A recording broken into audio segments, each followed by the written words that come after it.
నమస్తే బ్రో. నమస్తే అన్న. సో బ్రో, ఇప్పుడు మీకు టాలీవుడ్లో ఏ హీరో అంటే ఇష్టము? పవన్ కళ్యాణ్. ఎందుకు పవన్ కళ్యాణ్ గారు అనుకుంటున్నారు మీరు? ఎందుకంటే మంచి చేస్తాడు అందరికీ. సో మంచి సినిమాలు తీసిండు ఇప్పుడు దాకా. ప్రజల్లో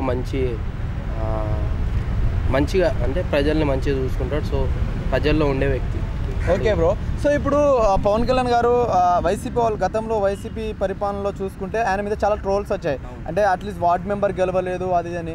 సో అసెంబ్లీ గేటుకిన తాకనివ్వమన్నారు. సో ఈరోజు అసెంబ్లీ దాటి ఈరోజు డిప్యూటీ సీఎం అయ్యారు కదా. సో మీకు ఇలా ఒక ఫ్యాన్గా మీకు ఇలా అనిపించింది? చాలా హ్యాపీ. ఎవరైతే ట్రోల్స్ చేసిండ్రో రాజకీయ నాయకులకి పనికిరాడు పవన్ కళ్యాణ్ అన్న పనికిరాడు అన్నారో వాళ్ళకి మంచిగా ఇప్పుడు ఒక గుణపాఠము, ఇంకోటి వాళ్ళకు మండిపోయింది.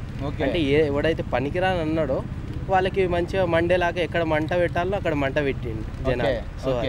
సో ఇప్పుడు పవన్ కళ్యాణ్ గారు ఇప్పుడు కొన్ని మూవీస్ ఉన్నాయి కదా. సో మరి ఆ మూవీస్ చేస్తూ ఆ పాలిటిక్స్ చేస్తే బాగుంటుందా, లేకుంటే కంప్లీట్గా పాలిటిక్స్లో ఉంటే బాగుంటుంది అనుకుంటున్నారు మీరు? పాలిటిక్స్కి ఎందుకు వచ్చిండు పవన్ కళ్యాణ్ అన్న? ప్రజలకు సేవ చేయడానికి వచ్చిండు. ఇప్పుడైతే ఏవైతే సినిమాలు ఉన్నాయో ఆ సినిమాలు కంప్లీట్ చేసుకొని రాజకీయంలో ఉండాలి అన్న.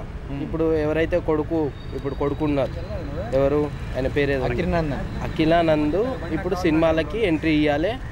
పవన్ కళ్యాణ్ అన్ననేమో స్వచ్ఛంగా పాలిటిక్స్లో ఉండాలి. ఎందుకు పాలిటిక్స్లో ఉండాలంటే ఆయన వచ్చింది ప్రజాసేవ చేయడానికి, ప్రజలకు మంచి చేయాలని ఉన్నాడు.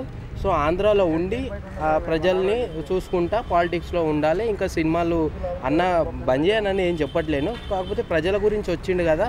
సో వాళ్ళ గురించి ఉండాలి. లేదు నేను ప్రజలను పట్టించుకోకుండా సినిమాలు తీస్తా అంటే మళ్ళీ అది తప్పుదోర పట్టిస్తుంది.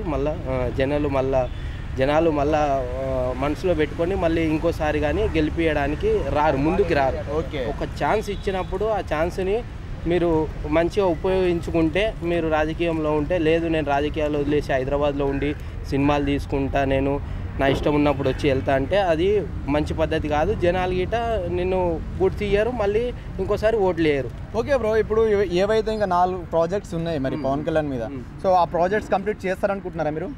ఎస్, 100% అవి చేయాలి. చేసిన తర్వాత జనాల్లో ఉండాలి. ఇంకా ప్రజాసేవ చేసుకుంటా మీరు ప్రభుత్వంలో ఉండాలి. Okay, thank you bro. Thank you.